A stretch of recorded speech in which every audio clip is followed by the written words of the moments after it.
الحمد لله رب العالمين والعاقبة للمتقين والصلاة والسلام على سيد الأنبياء والمرسلين وعلى آله وأصحابه أجمعين ومن تبعهم بإحسان إلى يوم الدين.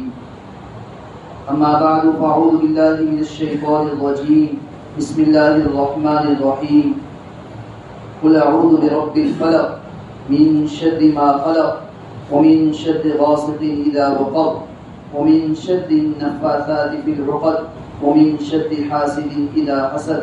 صدق الله العظيم. میرے محترم بھائیو، بزرگ اور دوستو،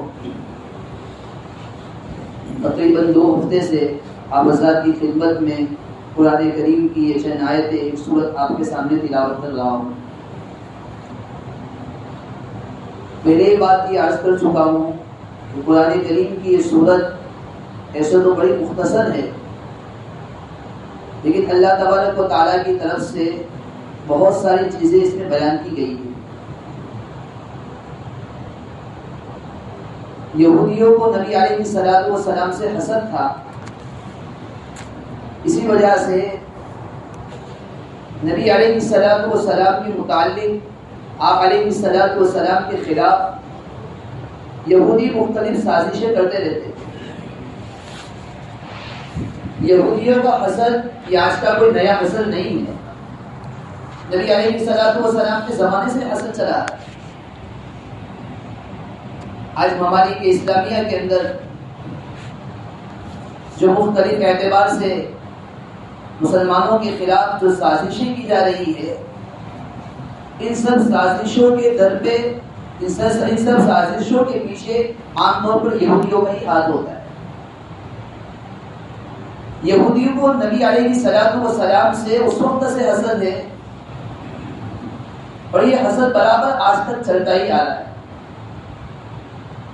اسی حسد کی وجہ سے نبی علیہ السلام پر جادو وغیرہ کرنے کی حضرات نے کوشش کی تھی. اللہ تبارک و تعالیٰ کی طرف سے ان 2 سورتوں کو اتارا گیا، ایک سورۃ الفلق اور سورہ ناس. پہلے بھی عرض کیا تھا کہ یہ سورت بڑی اہمیت کی حامل ہے. نبی علیہ السلام راتوں کو ان سورتوں کو پڑھا کرتے تھے. ایک اور حدیث نظر سے گزری، ایک مرتبہ نبی علیہ السلام رات میں نماز پڑھ رہے تھے. نماز پڑھتے ہوئے آپ علیہ السلام کو کسی بچھو نے ڈس دیا، آپ کے ہاتھ میں ڈس مار دیا. نبی علیہ السلام نے نماز کا سلام پھیرنے کے بعد فرمایا کہ بچھو بھی عجیب چیز ہے، نہ نمازی کو چھوڑتا ہے نہ غیر نمازی کو چھوڑتا ہے. بعض روایت میں نہ نبی کو چھوڑتا ہے نہ غیر نبی کو چھوڑتا ہے. پھر آپ علیہ السلام نے پانی منگوایا، اس کے بعد نمک منگوایا، دونوں کو ملایا، اور آپ علیہ السلام کی جن انگلیوں پر بچھو نے ڈس مارا تھا، آپ علیہ السلام وہ پانی اپنی انگلیوں پر ڈالتے جاتے تھے. اور یہ 2 صورتیں، جن 2 صورتوں کو معوذتین کہا جاتا ہے، ان 2 صورتوں کے ذریعے سے آپ علیہ السلام دم کرتے جاتے تھے، پھونک مارتے جاتے تھے. اس سے یہ بات معلوم ہوئی کہ معوذتین میں اللہ تبارک و تعالیٰ نے ایسی چیزیں رکھی ہے کہ اگر کسی زہریلے سانپ نے کسی کو ڈس دیا ہو، کسی نے کوئی تکلیف پہنچائی ہو، اگر صرف دل کے ساتھ، سچے دل کے ساتھ اس 2 صورتوں کو پڑھ کر دم کرے گا، اللہ تبارک و تعالیٰ سے ذرا سے اس کو شفا عطا فرمائے. اس صورت کے اندر نبی علیہ السلام سے کہا گیا، آپ علیہ السلام سے کہا گیا پہلی چیز من شر ما خلق، مخلوق کے شر سے پناہ مانگو. حالانکہ مخلوق کے اندر سب کچھ آ گیا تھا، جنات اللہ تعالیٰ کی مخلوق، انسان اللہ تعالیٰ کی مخلوق، چرند اللہ تعالیٰ کی مخلوق، پرندے اللہ تعالیٰ کی مخلوق، جتنے حیوانات ہیں سب کے سب آ گئے تھے. وہ کوئی بندہ یہ پڑھتا ہے، نبی علیہ السلام سے کہا گیا پناہ مانگو ان تمام چیزوں کے شر سے، ان تمام چیزوں کی برائی سے جو اللہ تعالیٰ نے پیدا فرمائی. سب آ گیا تھا، لیکن اس کے باوجود خاص طور پر 3 چیزیں آگے بیان کی گئی. پہلی چیز بیان کی گئی وَمِن شَرِّ غَاسِقٍ إِذَا وَقَبَ، رات کے اندھیری سے پناہ مانگو جب اندھیرا چھا جائے. ومن شر النفاثات فی العقد, گرانے پھونکنے والیوں کے شر سے, اس کی برائی سے پناہ مانگو. ومن شر حاسد اذا حسد, اور حاسد کی برائی سے پناہ مانگو جب وہ حسد کرے. مفسرین نے لکھا ہے کہ اللہ تعالیٰ نے جو پہلی آیت دوسری آیت بیان کی من شر ما خلق, اس میں سب کچھ آ گیا تھا. مخلوق کی برائی میں سب آ گیا, حاسد کی برائی بھی آ گئی, جادو کرنے والوں کی برائیاں بھی آ گئی, رات کے اندھیری کی برائیاں بھی آ گئی. اس لیے کہ اللہ اندھیرا بھی اللہ نے پیدا فرمایا, سب آ گیا تھا. لیکن اس کے باوجود خاص طور پر 3 چیزوں کو اس لیے بیان کیا گیا کہ یہ 3 چیزیں خاص طور پر ایسی ہے کہ اس کے ذریعے سے ایک انسان یا کوئی مخلوق دوسرے کو تکلیف پہنچا سکتا ہے. یعنی اندھیرے میں لوگوں پر کچھ حملہ کیا جا سکتا ہے, اندھیرے میں کسی کو کوئی برا یا تکلیف پہنچائی جا سکتی ہے. جادو اور آسیب بھی ایک ایسی چیز ہے کہ اس کے ذریعے سے بہت سو کو تکلیف پہنچائی جا سکتی ہے. اسی طرح حسد بھی ایک ایسی چیز ہے جس کے ذریعے سے کسی کو تکلیف پہنچائی جا سکتی ہے. اس لیے خاص طور پر اللہ تبارک و تعالیٰ نے ان 3 چیزوں سے پناہ مانگنے کی بھی تعلیم عطا فرمائی. ان 3 چیزوں سے بھی پناہ مانگو. آخری نمبر پر جو بیان کیا وہ من شر حاسد اذا حسد, حاسد کی برائی سے, حاسد کے شر سے پناہ مانگو جبکہ وہ حسد کرے. حسد بھی ایک ایسی بیماری ہے. اور میرا اور آپ کا سب سے بڑا مرض یہ ہے, ہم نے بخار کو تو بیماری سمجھ لی, نزلے کو تو بیماری سمجھ لیا, سر درد ہونا اس کو تو بیماری سمجھ لیا, کینسر کو بیماری سمجھ لیا, لیکن گناہ یہ بھی ایک بیماری ہے, لیکن ہمیں اس کی بیماری ہونے کا احساس نہیں. حسد کس کو کہا جاتا ہے؟ کسی انسان نے کوئی اچھائی دیکھی, کسی کی کوئی نعمت دیکھی, دل میں یہ تمنا ہو کہ اس کے پاس سے یہ نعمت چلی جائے, اس کی یہ خوشی چلی جائے اور یہ نعمت مجھے مل جائے, اس کو کہا جاتا ہے حسد.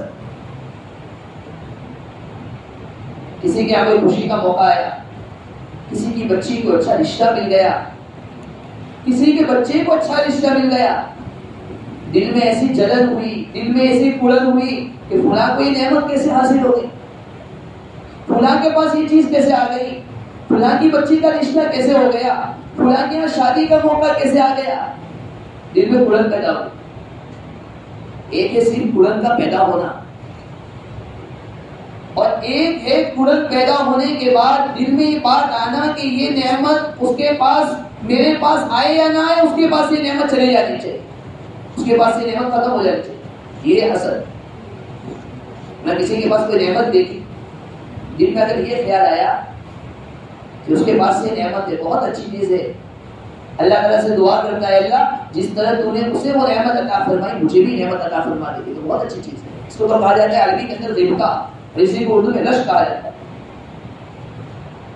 کسی کے یہاں کوئی گاڑی دیکھی, کسی کا کوئی بنگلہ دیکھا, کسی کو اچھے کپڑے میں دیکھا, دل میں خیال آیا اللہ تو نے جس طرح یہ کپڑا اس کو عطا فرمایا, اللہ تو یہ نعمت والا کپڑا, یہ اچھا کپڑا مجھے بھی عطا فرمایا, تو اچھی چیز ہے. بہت بڑے محدث گزرے حافظ ابن حجر رحمۃ اللہ علیہ, بہت بڑے محدث ہے. بخاری شریف کی بھی شرح انہوں نے لکھی ہے, کئی کتابوں کے مصنف ہے. حدیث کے باب میں ان کا بہت بڑا مرتبہ ہے, بہت بڑا درجہ ہے. آپ نے یہ بھی سنا ہوگا اللہ تبارک و تعالیٰ نے زمزم کے پانی میں ایسی تاثیر رکھی ہے, جو بندہ زمزم پیتے وقت جو دعا کرتا ہے اللہ تعالیٰ اس دعا کو قبول فرماتے ہیں. زمزم کے پانی کی یہ تاثیر ہے. اور وہ زمزم کے ایسے نہیں پی لینا چاہیے, زمزم سے پینے سے پہلے آدمی کو کچھ دعائیں کرنی چاہیے. حافظ ابن حجر رحمۃ اللہ علیہ جب حج کے لیے گئے, زمزم کا پانی لیا, اس کے بعد دعا کی. کیا دعا کی؟ یہ دعا کی اے اللہ جس طرح تو نے حافظ ذہبی رحمۃ اللہ علیہ کو حافظہ عطا فرمایا ہے, وہ حافظہ مجھے بھی عطا فرما دے. دیکھو اللہ تعالیٰ نے جس طرح, کہ اللہ تو نے جس طرح حافظ ذہبی کو ایک حافظہ عطا فرمایا, ان کا حافظہ بہت اچھا تھا, اللہ وہ حافظہ مجھے بھی عطا فرما دے. تو کسی کے پاس نعمت دیکھی, نعمت دیکھنے کے بعد دل میں اگر یہ تمنا ہے اللہ تو نے اس کو عطا فرمایا مجھے بھی عطا فرما دے, تو بہت اچھی چیز ہے. اس کو تو رشک کہا جاتا ہے, اس کو تو ربقہ کہا جاتا ہے.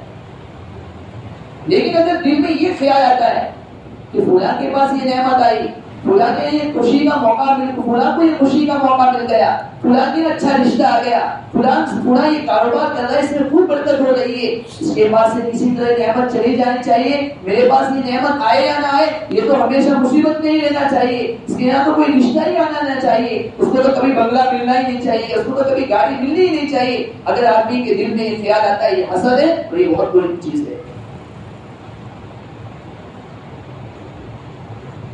حسد کے بھی 3 درجے ہیں۔ ایک درجہ تو یہ ہے کہ آدمی کے دل میں صرف کسی کے بارے میں ایسا خیال آیا کہ فلاں کے پاس یہ نعمت کیسے آ گئی، صرف خیال آیا۔ اس سے آگے بڑھ کر دوسرا درجہ، کسی کے دل میں حسد کا خیال آیا، کسی کے بارے میں برائی آئی، کسی کی نعمت پر جلن ہوئی، لیکن یہ جلن آگے بڑھ کر دل میں یہ پیدا ہو گیا کہ اب اس کے پاس سے نعمت چلی جانی چاہیے، یہ دوسرے نمبر کا درجہ ہے۔ یہ ہے تو خیال، لیکن اگر آدمی اس خیال کی طرف توجہ نہیں دیتا ہے، اس تصور کی طرف دھیان نہیں دیتا ہے، تو یہ بیماری بڑھتے بڑھتے تیسرے درجے تک پہنچ جاتی ہے۔ آدمی کے دل میں خیال آنا بری چیز نہیں، خیال تو کچھ بھی آتا ہے، اور خیال کے آنے پر اللہ تعالیٰ کے یہاں کوئی پکڑ بھی نہیں ہوگی، بلکہ ایک بزرگ کے متعلق سنا، وہ فرماتے ہیں گناہ کا خیال آنا اچھی چیز ہے، گناہ کا خیال آنا اچھی چیز ہے۔ لوگوں نے پوچھا یہ کیسے؟ گناہ کا خیال آنا تو بری چیز ہونا چاہیے، لیکن وہ کہہ رہے گناہ کا خیال آنا اچھی چیز ہے۔ علی جواب دیا، فرمانے لگے گناہ کا خیال آنا اس لیے اچھی چیز ہے، جب بھی دل میں گناہ کا خیال نفس کو پوچھے گا، اللہ تعالیٰ کی طرف رجوع کیا، اللہ تعالیٰ سے توبہ کیا، اللہ تعالیٰ سے استغفار کیا، اللہ تعالیٰ سے مغفرت طلب کی، اللہ تعالیٰ سے دعا کرتے ہوئے کہا اے اللہ میرے دل میں خیال آ رہا ہے، گناہ کے کرنے کا دل میں داعیہ پیدا ہو رہا ہے، اس کے بعد اپنے نفس کو دبا رہا ہے، اللہ تعالیٰ کی طرف توجہ کر رہا ہے، اللہ سے رو رہا ہے، گر گرا رہا ہے، اور اپنے نفس کو کچلنے کی کوشش کر رہا ہے، اللہ تعالیٰ اس کی وجہ سے اس کے درجات کو بلند فرماتے ہیں۔ دل میں خیال نہ آتا تو درجہ کہاں بلند ہوتا؟ اس لیے بعض حضرات نے لکھا ہے ایک آدمی وہ ہے جس کے دل میں گناہ کا خیال پیدا ہی نہیں ہوتا ہے، گناہ کا خیال آتا ہی نہیں، وہ آدمی بھی گناہوں سے اپنے آپ کو بچا رہا ہے، یہ آدمی بھی جنت میں جائے گا، صرف فضیلت حاصل ہے۔ ایک دوسرا وہ آدمی ہے جس کے دل میں بار بار گناہ کا خیال پیدا ہوتا رہتا ہے، کبھی دل میں آیا زنا کر لوں، کبھی دل میں آیا بدنظری کر لوں، کبھی دل میں آیا کہ کسی کے متعلق دل میں حسد پیدا ہو رہا ہے، کسی کے متعلق کینہ پیدا ہو رہا ہے، کسی کے مال پر جلن ہو رہی ہے، دل میں گناہ کا خیال آ رہا ہے۔ جب گناہ کا خیال آتا ہے وہ اپنے قدم کو سنبھال کر چلتا ہے، یعنی اپنے آپ کو گناہوں سے بچاتا ہے۔ دل میں خیال آیا کسی کو دیکھ لو، فوراً اپنے نظر کو جھکا رہا ہے۔ دل میں خیال آیا زنا کر لو، زنا کے لیے سب راستے کھلے ہوئے ہیں، لیکن اس کے باوجود اپنے آپ پر کنٹرول کر رہا ہے۔ دل میں خیال آ رہا ہے کسی کے مال کو دبا لوں، لیکن اس کے باوجود اپنے آپ کو دبانے کی کوشش کر رہا ہے، نفس پر کنٹرول کر رہا ہے۔ تو وہ آدمی جس کے دل میں گناہ کا خیال آ رہا ہے، اس کے باوجود سنبھل کر اپنے قدم کو رکھ رہا ہے، یہ آدمی درجے کے اعتبار سے بڑا ہوا ہے اس آدمی کے مقابلے میں جس کے دل میں گناہ کا خیال بالکل پیدا ہی نہیں ہوتا ہے۔ ایک فطری چیز ہے، آدمی کسی کی نعمت کو دیکھا، ہو سکتا ہے دل میں خیال آ گیا، لیکن خیال آنے کے بعد اگر دل میں یہ پیدا ہوتا ہے، دل کی حالت یہ ہو جاتی ہے کہ اب کسی طرح اس کے پاس سے نعمت چھن جائے اور اس سے آگے بڑھ کر آدمی اس کے لیے کوشش کرنا شروع کر دیتا ہے، عمل کرنا شروع کر دیتا ہے۔ مثال کے طور پر کسی کے پاس نعمت دیکھی، نعمت دیکھنے کے بعد خیال آیا اس کے پاس یہ نعمت چلی جائے، اسی پر بس نہیں کیا، اب عمل کرنا شروع کیا، یہاں تک کہ دل میں اب بات آ رہی ہے، لوگوں کے سامنے بیان کرنا شروع کر رہا ہے، اس کی برائیاں نقل کر رہا ہے، اس کی برائی بیان کر رہا ہے، اس کے خلاف چغلی کر رہا ہے، اس کے خلاف پلان بنا رہا ہے، اس کو نقصان پہنچانے کی کوشش کر رہا ہے، اسی طرح اس کے خلاف جادو کرنے کی کوشش کر رہا ہے، اس کو نقصان پہنچانے کی کوشش کر رہا ہے، اس کو مارنے کی کوشش کر رہا ہے۔ یہ آخری درجہ ہے، یہ انتہائی درجے کا برا اثر ہے۔ جب آدمی کسی کے ساتھ حسد کرتا ہے، گویا وہ اللہ تعالیٰ کے اس کے دیے ہوئے نعمت پر اعتراض کرتا ہے. اللہ تعالیٰ نے دنیا کے نظام کو چلانے کے لیے ایک ترتیب رکھی ہے. کسی کے پاس علم ہے، اس کے پاس پیسے نہیں. کسی کے پاس پیسے ہیں، اس کے پاس علم نہیں. کسی کے پاس پیسے ہیں، اس کے پاس نوکری نہیں. کسی کے پاس نوکری ہے، اس کے پاس پیسے نہیں. دنیا کا نظام ہے. اللہ نے نظام کو اسی طرح چلایا ہے. دنیا میں بہت سارے لوگ دیکھے ہوں گے اللہ نے بہت سارے پیسے دیے، بہت سارے مال و دولت دی، لیکن صحت و تندرستی موجود نہیں. کیا کرے گا پیسے؟ کسی کے پاس صحت و تندرستی بہت اچھی ہے، لیکن اس کے پاس مال موجود نہیں ہے. صحت و تندرستی تو ہے، لیکن اسباب و ذرائع کے لیے مال اسباب موجود نہیں. کچھ ہے ہی نہیں، کیا کرے گا؟ تو اللہ نے دنیا کا نظام ایسا بنایا ہے. اب کوئی آدمی کسی کے پاس صحت کو لے کر چلتا ہے، کسی کے پاس علم کو لے کر چلتا ہے، کسی کے پاس مال کو لے کر چلتا ہے، کسی کے منصب اور عہدے کو لے کر چلتا ہے، تو گویا یہ اللہ تعالیٰ کی تقسیم پر اعتراض کرتا ہے کہ اللہ تو نے جو تقسیم فرمائی تقسیم صحیح نہیں ہے. تو نے اس کو اس منصب پر کیسے بٹھا دیا؟ تو نے اس کو اس عہدے پر کیسے بٹھا دیا؟ یہ منصب اسے نہیں، مجھے ملنا چاہیے. اس کے بعد یہ منصب ختم ہو جانا چاہیے.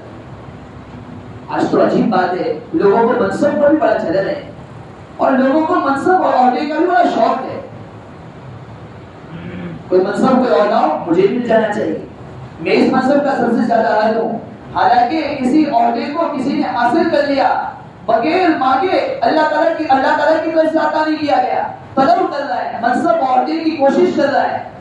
وہ منصب اللہ تعالیٰ کی طرف سے ریلیز بھی کیا گیا، اللہ تعالیٰ کی طرف سے اس پر کوئی مدد نہیں کی، اس کو ایسے چھوڑ دیا جائے. آگے جب دنیا سے چلا جائے گا اسے اپنے آپ کے بارے میں تو پوچھ ہوگی، اپنے مال کے بارے میں، اپنے بچوں کے بارے میں، اپنے آپ کے بارے میں اسے پوچھ تو ہوگی. لیکن وہ آدمی جس نے کسی عہدے کو سنبھالا، کسی منصب پر بیٹھ گیا، کل قیامت کے دن جس سے اسے اپنے بارے میں پوچھ ہوگی، جس منصب اور جس عہدے پر بیٹھا ہے، اس منصب اور اس عہدے کے بارے میں اسے پوچھتاچھ ہوگی. بہت بڑی ذمہ داری ہے اور بہت ذمہ داری کا کام ہے. اگر کسی کو عہدہ مل گیا، منصب مل گیا، منصب پر کوئی جلن کر رہا ہے، جلتا ہے، وہ اللہ تعالیٰ کی قسم پر اعتراض کرتا ہے. اور حسد اتنی بری بیماری ہے. بعض فرماتے ہیں آگ کی طرح ہے. آگ کا کام یہ ہے، آگ جب جلنا شروع ہوگی سب سے پہلے لکڑیوں کو جلائے گی، کاغذ کو جلائے گی، پلاسٹک کو جلائے گی، جو جلنے کی چیز ملے گی اس کو جلاتی رہے گی. اگر آپس میں دوسرے کو جلائے. صوفیاء فرماتے، مشائخ فرماتے، حسد کی بیماری کی ایسی ہے. کسی آدمی کے دل میں حسد پیدا ہو گیا، آدمی اس کے نتیجے میں سب سے پہلے دوسروں کو نقصان پہنچانے کی کوشش کرے گا. کسی طرح کوشش کرے گا، جو زور لگا سکتا ہے سب زور لگا دے گا کہ کسی کے پاس یہ نعمت ختم ہو جائے، اس کو نقصان پہنچنا چاہیے. بس میں اس کو خوشی میں نہیں لے سکتا ہوں. اسی لیے ایک عربی کا مقولہ بھی ہے، عربی میں کہاوت ہے، حاسد کے لیے یہی کافی ہے، یکفی کا من الحاسد انه یغتب وقت سروری کا. جس آدمی کو حسد دل میں بیماری پیدا ہو جاتی ہے، وقت محسود یعنی جس کے ساتھ اثر ہو گیا ہے، اس کی ہر خوشی کے وقت غمگین ہوتا ہے. اس کی اچھی چیز آ گئی، ادھر اس کو غم ہو رہا ہے. اور بعض فرماتے الحسد كالصداع الحديد لا يزال به حتى يأكله. حسد کی بیماری لوہے کے زنگ کے معنی ہے. لوہا دیکھا ہوگا، لوہے پر زنگ لگ جاتا ہے، کاٹ لگ جاتا ہے. اگر اس کاٹ کو نہیں نکالا گیا، یہ زنگ لوہے کو کھا جائے گا، ختم کر دے گا. اسی طرح جس آدمی کی بیماری دل میں حسد کی بیماری پیدا ہو گئی، وہ قبر میں چلا جائے گا تو اس کا حسد ختم ہوگا. یہ بھی اسے چاہیے کہ اس حسد کا صحیح علاج کرے. بہت بڑی بیماری، بہت بری بیماری. دنیا کے اندر سنا جاتا ہے کسی نے کسی کو ختم کر دیا، کسی نے کسی کو زہر پلا دیا، کسی نے کسی کے خلاف تعویذ کی، کسی نے کسی کو دھمکایا. یہ سب حسد کی وجہ سے ہوتا ہے. حسد کی وجہ سے بڑی بڑی بیماریاں جنم دیتی ہیں. حسد کی وجہ سے باطنی بیماری میں آدمی مبتلا ہوتا ہے. سکون سے نہیں رہتا ہے. اس لیے جب آدمی کو احساس ہو کہ میرے دل میں بیماری پیدا ہو گئی، فوراً علماء کی طرف، فوراً مشائخ کی طرف رجوع کرنا چاہیے کہ میں اس بیماری کا کیا علاج کروں. اور مردوں سے زیادہ عورتوں کے اندر حسد کی بیماری پیدا ہو. اور حسد کسی اور سے پیدا نہیں ہوتا ہے، حسد آدمی کو اپنے ہی ساتھ لینے والوں سے پیدا ہوتا ہے. آدمی کسی اور سے نہیں چلے گا. ایک کمپنی میں کام کر رہا ہے، کسی اور سے حسد نہیں ہوگا، ساتھ میں کمپنی میں رہنے والوں سے حسد ہوگا. آپ نے ہوٹل کے اندر کھانے کے لیے جاتے ہوں گے تو دیکھا ہوگا، اگر کسی اچھے آدمی نے کسی ویٹر کو، کسی کام کرنے والوں کو 100 روپیہ ہدیہ کر دیا یا وہ اسی کو ہدیہ کرتا ہے، دوسرے کو فوراً جلن ہوتی ہے کہ بھائی اس کو کیوں دیا، مجھے کیوں نہیں دیا، اس کو کیوں نہیں مل رہا ہے، مجھے کیوں نہیں مل رہا ہے. حسد کی بیماری اپنے گھروں میں بھی ہوتی ہے. ایک بہو دوسرے بہو سے جلتی ہے، ایک رشتہ دار دوسرے رشتہ دار سے جلتا ہے، ایک پڑوسی دوسرے پڑوسی سے جلتا ہے. ایک گاؤں والے دوسرے گاؤں والے سے حسد نہیں کریں گے، ایک ملک والے دوسرے ملک والے سے حسد نہیں کریں گے. حسد کی بیماری اپنے اندر ہی ہوگی. جب حسد کی بیماری پیدا ہو جائے آدمی اس کا علاج کرے. اس کا علاج کیا ہے؟ سب سے پہلی چیز اللہ تعالیٰ کی طرف رجوع کرے، اللہ تعالیٰ سے دعا کرے. اللہ میں اس بیماری میں مبتلا ہو گیا ہوں، مجھے اس بیماری سے نجات عطا فرما. دعا کرے اور اس کی برائی ہونے کا احساس اپنے دل میں پیدا کرے. میں نے پہلے ہی بتایا بہت سی بیماریاں پیدا ہوتی ہے. اگر ظاہری بیماری پیدا ہوتی ہے آدمی اس کو تو سمجھتا ہے بیماری ہے. پیٹ میں درد ہو رہا ہے تو ڈاکٹر کے پاس جاتا ہے، سر میں درد ہو رہا ہے تو اس کا علاج تلاش کرتا ہے. اتنے سال سے حسد کی بیماری میں مبتلا، کبھی یہ توفیق نہیں ہوئی کہ یہ حسد کی بیماری، اس بیماری کو ختم کرنے کی میں کوشش کروں. ایسے تو بہت ساری بیماری. تو اللہ تعالیٰ کی طرف رجوع کرے اور اس برائی کا خیال اپنے دل میں پیدا کرے. دوسرا علاج، جب آدمی کو یہ محسوس ہو، یا آدمی کو یہ محسوس ہو کہ میرے اندر بیماری ہے، میرے گھر والوں کے اندر یہ بیماری ہے، میرے معاشرے میں مناسب کے ساتھ مجھے حسد ہے. جس آدمی کے ساتھ حسد ہے اس کے لیے دعا کرے. یہ بہت بڑا علاج ہے. مثال کے طور پر کسی نعمت کو دیکھا، کسی کے پاس نعمت کو دیکھا، دل میں یہ خیال ہوا کہ اس کے پاس سے نعمت چلی جائے. دل تو یہ چاہ رہا ہے کہ نہیں اس کے پاس سے نعمت چلی جانی چاہیے، لیکن اس آدمی کو چاہیے اللہ کے سامنے ہاتھ اٹھائے دعا کرے، اے اللہ تو نے جو اس سے نعمت عطا فرمائی اس کی اس نعمت میں اور برکت عطا فرما. اے اللہ تو نے ایک گھٹیا گاڑی اس کو عطا فرمائی اور اس کی وجہ سے میرے دل میں حسد پیدا ہو رہا ہے، میرے دل میں برائی پیدا ہو رہی ہے. اے اللہ میں تجھ سے دعا کرتا ہوں، اے اللہ اس سے عمدہ گاڑی، اس سے عمدہ گاڑی اسے عطا فرما. اس سے بیماری ختم ہو جائے. اور تیسری چیز، آدمی اس کی تعریف لوگوں کے سامنے خوب کرے. دیکھو دل تو چاہ رہا ہے میں اس کی برائی کروں، اس کو پھنسانے کی کوشش کروں، اس کو نقصان پہنچاؤں، لیکن جب بھی اس کے اندر کوئی خوبی دیکھے فوراً اس کی خوبی کو لوگوں کے سامنے بیان کرے. چونکہ دل پر آگے چلے گی، دل نہیں چاہے گا لیکن پھر بھی تعریف کرے.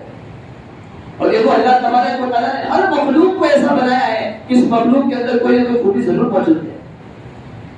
ایک واقعہ یاد آ گیا، جنید بغدادی رحمۃ اللہ علیہ ایک مرتبہ جا رہے تھے.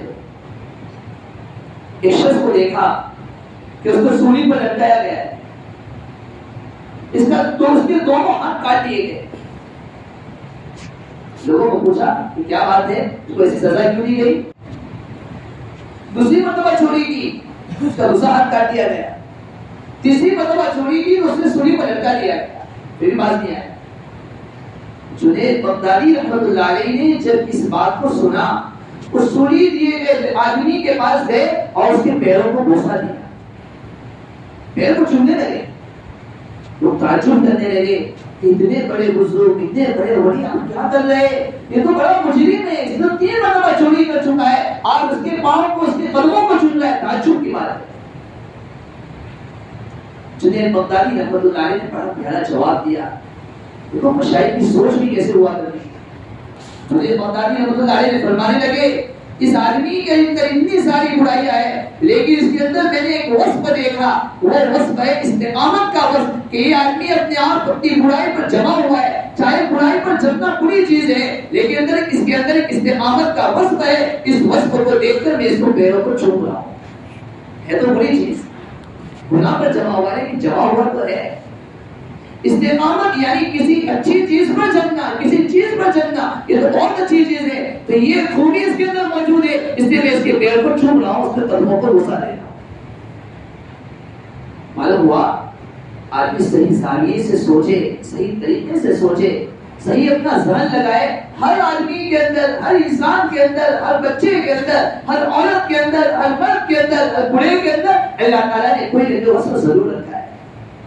تو آدمی کو کسی کے ساتھ حسد ہو جائے اور اس کے لوگوں کے سامنے تعریف کرے، خوب تعریف کرے، کوئی بھی خوبی دیکھی، نماز پڑھ رہا ہے، بیان کرے ماشاءاللہ نمازی آتی ہے، دیکھا کہ قرآن کریم کی تلاوت کر رہا ہے، اسی سے حسد ہو جائے، لوگوں کے سامنے بیان کرے کہ یہ تو ماشاءاللہ قرآن کریم کی خوب تلاوت کرتا ہے، اللہ تعالیٰ کے سامنے خوب مانگتا ہے۔ اور تیسرا اس کا علاج یہ ہے، ہو سکے تو اس کو خوب ہدیہ دے، ہدیہ دینے سے محبت پیدا ہوتی ہے۔ آدمی جان وغیرہ تو سب کچھ قربان کر دیتا ہے، لیکن کسی کے لیے مال قربان کرنے کے لیے آدمی تیار نہیں ہوتا ہے۔ جس سے حسد ہو گیا، اس کے گھر پر ہدیہ پہنچا رہا ہے، اس کے دل میں ہماری محبت پیدا ہوگی اور ہمارے دل میں اس کی محبت پیدا ہوگی۔ خلاصہ کلام یہ ہے، حسد بہت بری چیز ہے۔